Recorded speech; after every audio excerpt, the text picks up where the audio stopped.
집어넣고요. 자, 생물 파트의 마지막 내용입니다. 생물의 분류예요. 실제로 선생님이 대학교에서 살펴본 결과 분류하기라는 학문이 따로 있어요. 그러니까 동물을 이렇게 분류하는 학문이 따로 있고요. 식물을 이렇게 분류하는 학문이 따로 있어요. 분류하기라는 학문이 가장 어렵습니다. 왜냐하면 생물이 굉장히 특징이 다양하죠. 그죠? 네. 그 엄청 굉장히 다양한 특징별로 생물을 나눠야 되기 때문에 굉장히 복잡하고 분류하기 까다로운 생물들이 굉장히 많아요. 그래서 분류하기라는 학문을 연구하는 게 되게 어렵습니다. 어렵지만 어려운 만큼 그러면 대우를 해줘야 되는데 대우도 못 받아요. 그래서 분류학을 많이 안 하고 사람들이 많이 자기를 투자해서 분류학 연구를 많이 안 하니까 또 그만큼 발전하지 않는 학문이 분류학이라는 학문이라고 하는데요. 여기서 생물의 분류 파트를 처음으로 집어넣었어요. 그전에는 뭐 그냥 대충 이런 게 있어 하고 넘어갔는데 이번에 좀 자세하게 배우는 건 분류학에 대한 우리 대한민국의 어떤 투자라고 볼 수가 있습니다. 뭔 얘기하는 거야? 어쨌든 큰 얘기를 했고요.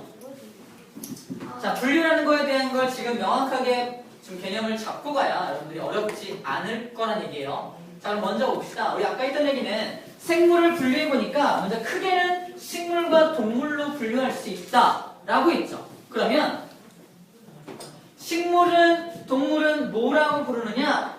개라고 합니다. 개. 세계. 식물의 세계, 동물의 세계입니다. 개라고 해요. 개요? 개. 개? 뭐 세계라는 말 있어요. 세계. 개요? 개? 그냥 월월개? 아이, 개. 여의. 개. 세 개는 나는 세 개예요? 아니야. 새 개가 아니라 새 개가 어딨어. 새는 동물계에 속하죠. 동물계. 그지? 그죠? 개입니다. 개. 자, 이렇게 분류를 해보니까 가장 큰 개념이 개예요. 개. 개보다 작은 개념은 무엇이냐? 문이지. 문입니다. 문. 부. 문보다 또 작은 거냐? 강. 강보다 좀 작은 개념은 목. 목보다 작은 건 과. 다음은 속. 종. 우리는 예전에 어떻게 했냐면 거꾸로 했어요. 종속, 과목, 강문계 이렇게 외웠었는데 지금 시험 문제에 나오는 추세는 큰 거부터 내는 추세예요. 그래서 거꾸로도 알아야 됩니다.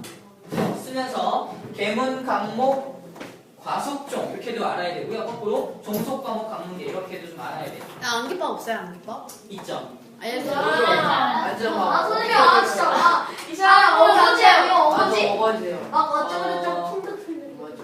어울리지도 않아. 재밌었는데, 지금 들어! 맞아. 너가 재밌어, 시끄러워. 왜 그래? 시끄럽대잖아. 자, 진짜 뭐야? 고양이가 한 마리 있어요. 고양이. 네. 고양이. 고양이의 종류가 되게 많죠? 네. 고양이 종류가. 예를 들어 페르시안 고양이예요? 네. 페르시안 고양이. 페르시안 고양이라는 것은 페르시안이라는 이름이 붙었다는 건 페르시안이라는 하나의 종입니다. 강아지도 종이 여러 종류가 있죠. 뭐 포메라니언, 종, 또 뭐 치와와, 시츄, 그 하나하나가 다 종들이에요. 다시 말해서 가장 작은 단위가 종들입니다. 종들이 굉장히 많이 나눠져 있어. 하지만 묶어서 너와 너는 같은 속에 속해 라고 말할 수 있겠죠. 같은 속에 속한다. 그 다음에 너네들 같은 과야. 그지? 너네 같은 목에 속해. 뭐 이렇게 쭉 나와 있는데 안기법이요? 아니 그런 게 아니라 그게 안기법이에요? 아니, 빨리 알려주세요. 알려주세요. 고양이 같은 경우도 그렇고 이게 책에 나와 있는 건 사람인데 사람을 여기에 따라서 좀 분류해 본다면 사람이라는 종은 사람이죠. 사람이라는 종이고요. 속은 사람 속에 속하고요. 과는 사람 과에 속해요. 그 다음에 목이 어디 속하냐? 영장목입니다. 영장목. 영장목에 속하는 게 또 뭐가 있냐면 지금 사람이겠죠. 사람과가 영장목에 속했죠. 그러면 어디도 영장목에 속하냐? 침팬지죠. 침팬지라는 녀석들, 침팬지라던가 아니면 고릴라 이런 것들이 다 영장목에 속하는 것들이에요. 일입니까? 이렇게 알시고요. 강은 어떻게 하냐? 강은 포유강입니다.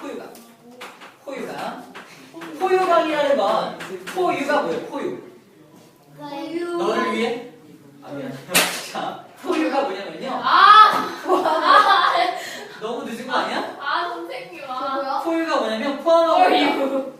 뭡니까? 뭐유? 젖 유자예요. 젖을 포함하는 동물들을 포유강이라고 해요. 포유강. 그죠? 젖을 먹이는 동물들. 박쥐도 포유강에 속합니다. 박쥐 포유강에 속해요. 고래들도 포유강에 속하겠죠. 무는 어디 속하냐? 우리 사람 같은 경우는 척추동물문입니다. 척추동물문에 속해요. 추추동물이 더 많잖아. 맞아요. 무척동물도 많아요. 근데 왜 문이에요? 두 번째. 아니. 문에 무척추동물문이 또 있는 거지. 그지? 아 그래요? 그래서 동물계를 나눌 때 척추동물과 무척동물로 둘로 나누는 거야. 아 그래요? 나누는 겁니다. 그래서 척추동물에 속하고요. 개는 동물계에 속하겠죠. 사람은 동물계에 속합니다. 이렇게 거꾸로 올라가면서 찾을 수가 있습니다. 자, 그러면 이렇게 분류를 하는 목적이 무엇이냐? 봐요. 침팬치하고 사람은 멀어요? 가까워요? 가까워요. 좀 가까운 편이죠. 봐요. 사람하고 고양이는 어때요? 멀어요. 얘보다 좀 멀죠? 그치? 좀 먼 거 같잖아요, 의미상. 근데 멀고 가까운 게 그냥 개념적으로만 좀 먼 거 같아. 쟤는 나랑 많이 틀리잖아? 네 발로 다니고, 그치? 이렇게 좀 개념적으로만 아는 게 아니라 정확하게 분류해서 너는 같은 영장목에 속하니까 우린 가까운 거야! 라고 말할 수 있어야 한다는 얘기입니다. 다시 말해서 분류의 목적은 무엇이냐? 왜 분류를 자꾸 하려고 하느냐? 바로 생물 간에 멀고 가까운 관계, 즉 유연 관계를 밝히기 위해서라고 합니다. 유연 관계. 너는 나랑 좀 멀어. 왜냐면 나는 여기 있고 너 저기 있으니까. 식물하고 동물은 완전 개가 다르죠. 개가 다르니까 완전 너무 먼 거야. 식물, 동물이 가장 먼 겁니다. 그죠? 한 동물 중에서도 누가 제일 가깝고 누가 먼지를 알 수 있다는 거. 그 멀고 가까운 관계를 유연 관계라고 해요. 생물 간에 멀고 가까운 관계, 이거를 밝혀내는 게 분류의 목적입니다. 분류하는 목적이 무엇이냐? 유연 관계를 밝혀내기 위한 것이 목적입니다. 그러면 이걸 주관식 문제로 내기 참 좋겠죠. 유연 관계. 자, 유자는 무리 유자입니다. 무리 간에 무리 유자. 연은 뭐예요? 백청강이 인연이라는 노래 불렀죠. 네. 연자가 무슨 연자냐? 연관. 연관되다. 연관되다. 자, 무리 간의 연관성. 무리 간의 연관성을 밝혀내는 것. 즉, 멀고 가까운 관계. 얼마나 연관이 깊냐, 뭐냐 이런 걸 밝혀내는 거죠. 유연이라는 말. 무리 간의 연관성을 밝혀내는 것. 유연 관계라고 부릅니다. 유연. 그냥 얼렁뚱땅 넘어가시지 말고. 뭐? 안기법. 이거 안 하려고 했는데. 일단 종속과목 강문계는 입으로 외울 수밖에 없고요. 거꾸로 외우기 좀 어려워서 좀 만들어봤는데 유치해도 좀 참아주세요. 어느 선까지만 참아볼게요. 한번 듣고 나서 끔찍하면 뭐 어쩔 수 없고요. 동물은 움직일 수 있죠. 네. 식물은 못 움직이는 게 많죠. 대부분은. 네. 동물이 식물을 때리고 도망갑니다. 네.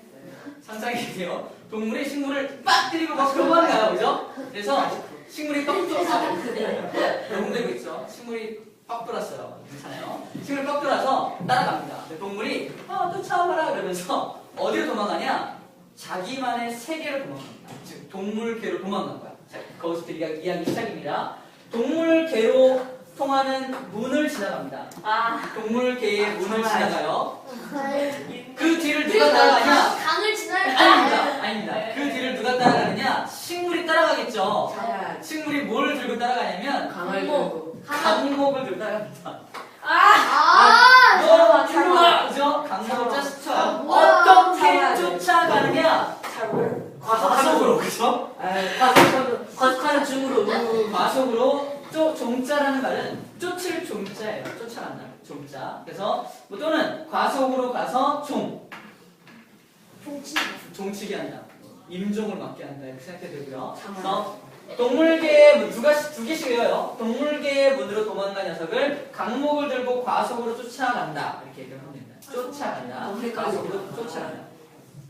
장면을 상상해야 돼. 이 글자를 떠올리면 안 되고요. 장면을 상상해야 돼. 동물계의 문으로 도망가는 걸 강목 들고 과속으로 쫓아가는 그 장면을 가지고 기억을 하시면 괜찮겠네요. 나이스. 정말 괜찮네요. 괜찮아요. 괜찮습니다. 실망합니다. 강호는 좀 약간 억지성이. 됐어요. 나머지는 괜찮아. 선생님 너무 유치해요. 땡큐. 칭찬이죠? 동심은 자, 그러면 돌아갔어요. 분류의 방법을 좀 정리해 볼게요. 분류 방법 여기 칸이 없으니까 다시 쓸게요. 분류 방법. 분류 방법은 두 가지가 있어요. 첫 번째 두 가지 있는데 인위 분류와 인위적인 분류 방법과 자연적인 분류 방법이 있어요. 자연 분류 방법이 있습니다. 인위 분류라는 건 이런 겁니다. 사람이 이 생물 여기 동식물이 쫙 있어요. 자, 동식물 쫙 있는데 너는 먹을 수 있는 거, 너는 맛없어 못 먹어. 먹을 수 있는 것과 없는 것으로 분류합니다. 사람이 자기 마음대로 분류한 거죠. 사람이 자기 생각을 대입해서 자기 마음대로 분류한 걸 인위 분류라고 해요. 인위적인 분류. 하지만 자연 분류는 뭐냐면 너는 척추가 있는 거, 척추가 없는 거. 이거 사람이 바꿀 수가 없죠. 이제 그건 자연적인 분류입니다. 그래서 척추가 있는 거 없는 거. 그래서 그런 것들을 자연 분류라고 해요. 그래서 분류 방법은 인위 분류와 자연 분류가 있는데 대부분의 생물의 분류는 거의 대부분 자연 분류법을 따라야 됩니다. 왜냐하면 사람이 마음대로 나누면 안 되니까. 근데 약간은 인위 분류가 들어간 것들도 있어요. 다시 말해서 목에서 식용목이라는 게 식용목. 먹고 키울 수 있는 것들.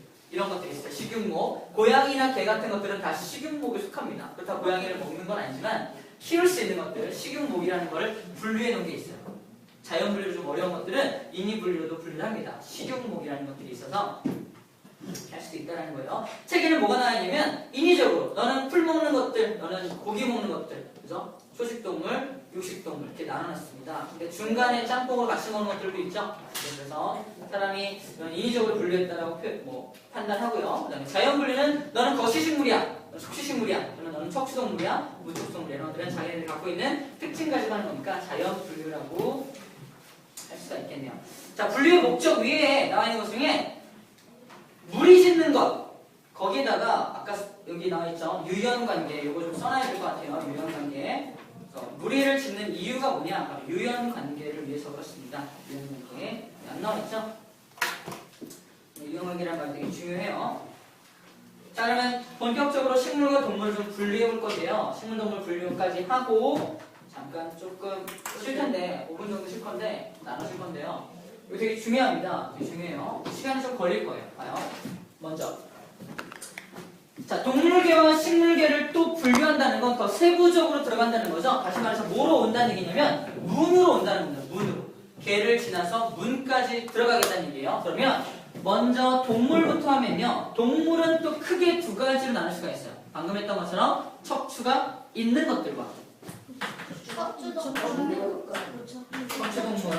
그다음에 척추가 없는 것들, 무척추 동물로 나눌 수가 있습니다. 그러면 척추동물과 무척추동물로 이렇게 분류하려면 항상 기준이 필요하다고 했죠? 그 기준이 뭐예요? 척추의 유무입니다. 척추가 있냐 없냐죠?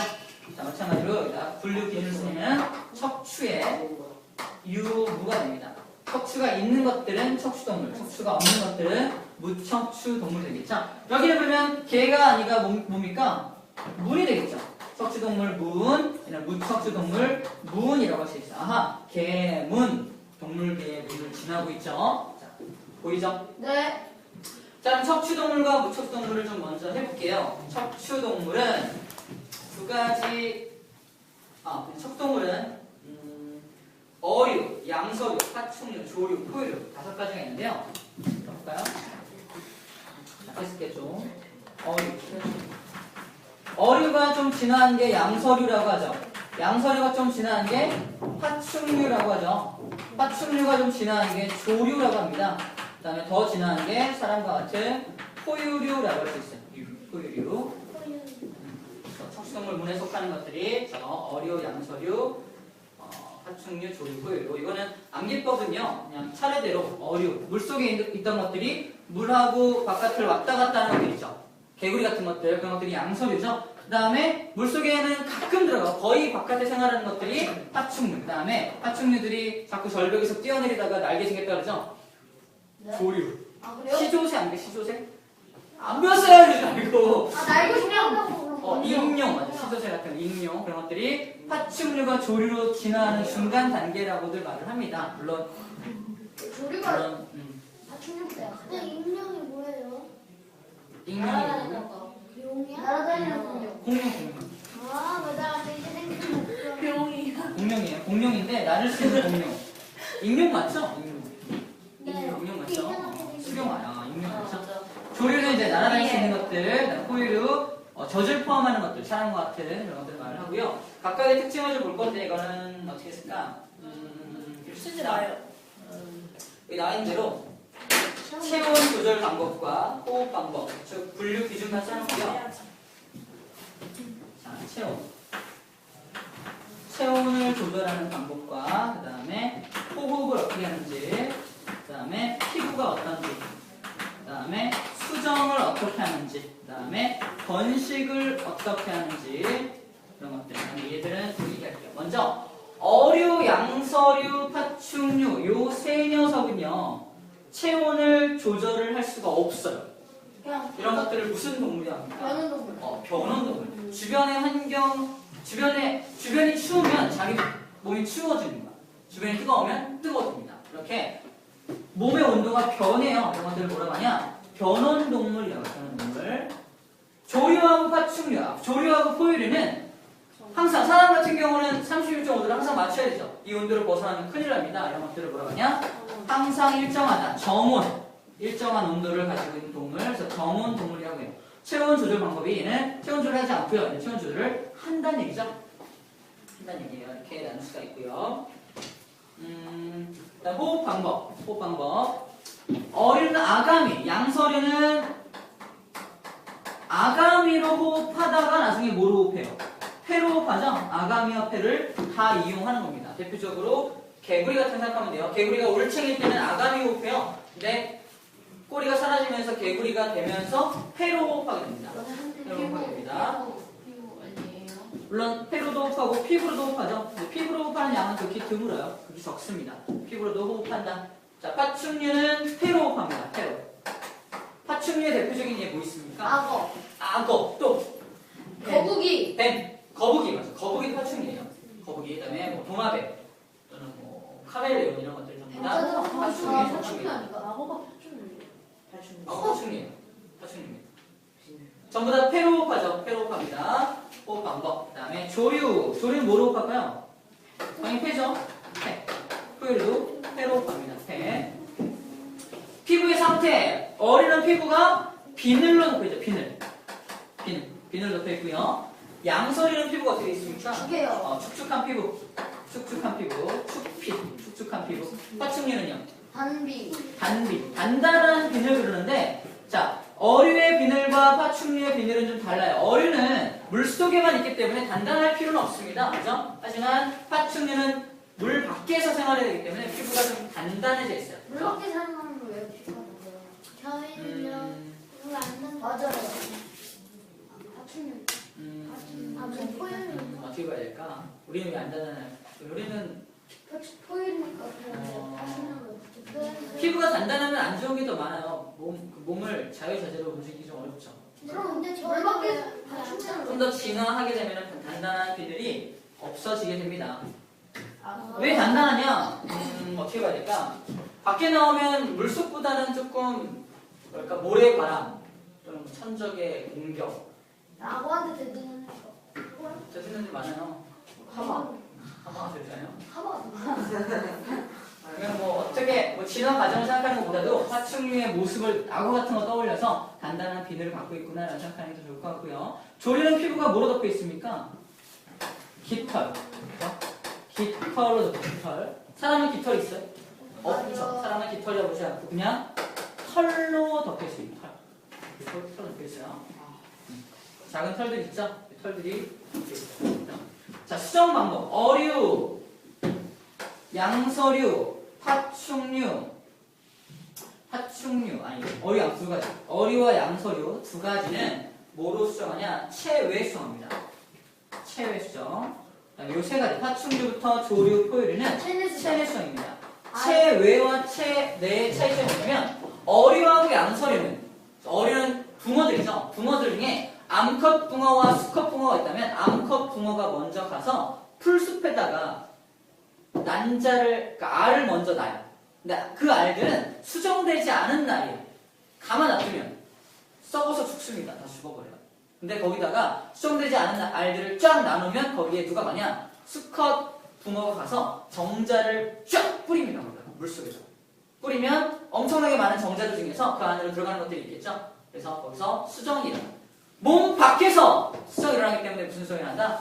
체외 수정. 양서류 마찬가지입니다. 그 개구리들도 마찬가지. 물속에서 먼저 암컷 개구리가 먼저 알을 낳으면 수컷 개구리가 정자를 뿌리는 거예요.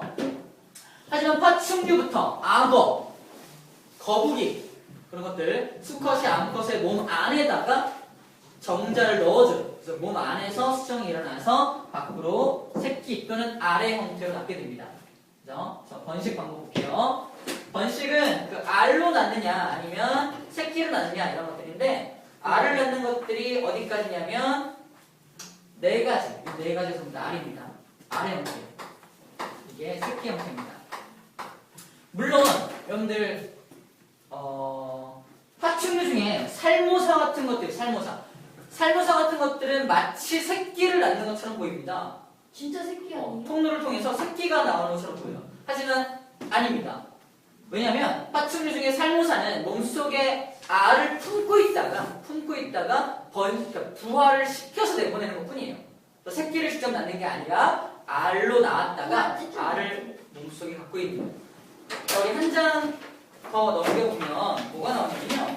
두 장. 88쪽에 개구리인데 입속에 개구리가 들어있어요. 여러분들 시커면서 안 보이나요? 안 보이네요. 네? 왜? 개구리요?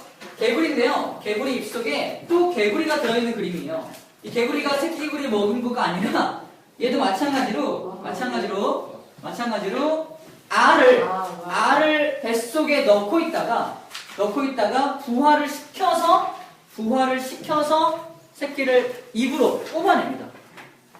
이해됩니까? 입에다가 그러니까 얘는 어떻게 하냐면 읽어보면 알겠지만 얘가 새끼를 거기 88쪽에 새끼를 알의 형태로 낳죠. 왜? 얘도 양서류니까 알로 나올 거 아니야. 그 알을 어디다 보관하고 있냐? 위에다 보관합니다. 그럼 소화될 거 아니야. 근데 특이하게도 알을 품고 있는 동안에는 소화액이 분비가 되지 않아요. 전 소화가 안 됩니다.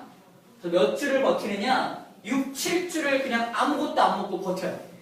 그래서 이 안에서 6, 7주 동안 알을 부화시킨 다음에 그를 밖으로 뽑아냅니다. 새끼를 낳는 거예요. 알 껍질도 어쩌고 그거 같이 토해내겠죠. 그리고 다 새끼를 낳은 다음에 다시 음식을 먹을 수 있게끔 소화액이 분비가 돼요.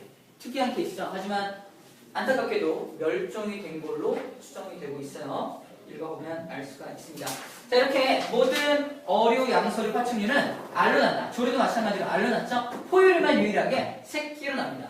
그러면 새끼로 낳는 것들이 뭐가 있다?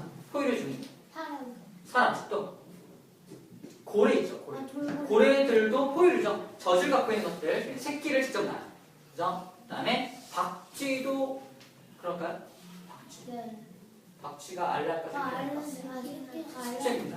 알을 낳을까 새끼를 낳을까? 그것만 숙제예요. 숙제? 다른 거 없이 집에서 네. 내가 찾아볼게요. 오, 알았어요. 노래는구나.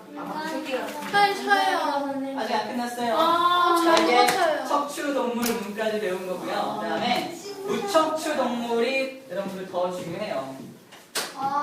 힘들어요? 네. 오케이. 그러면 선생님이 딱 10분까지 2분만 잠깐 정신줄 놓게 해줄게요. 못해요. 저 진짜 네. 한 시간. 야자. 하겠어.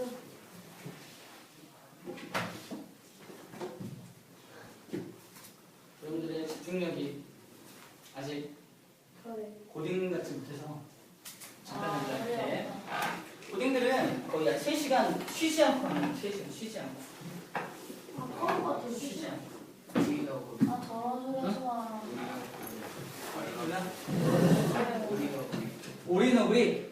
오리너구리 얘는 오리하고 너구리니까 그만큼 정답이다. 그래? 아 조류하고 포유 사이구나. 오리너구리는 조류와 포유류 중간이야. 그래서 젖도 갖고 있지만 알을 낳아. 이런 거. 중간 단위. 중간. 오리야 너구리야. 오리너구리는 오리야 너구리야. 너구리. 너구리야? 턱이 넓적한 정말 넓적하죠.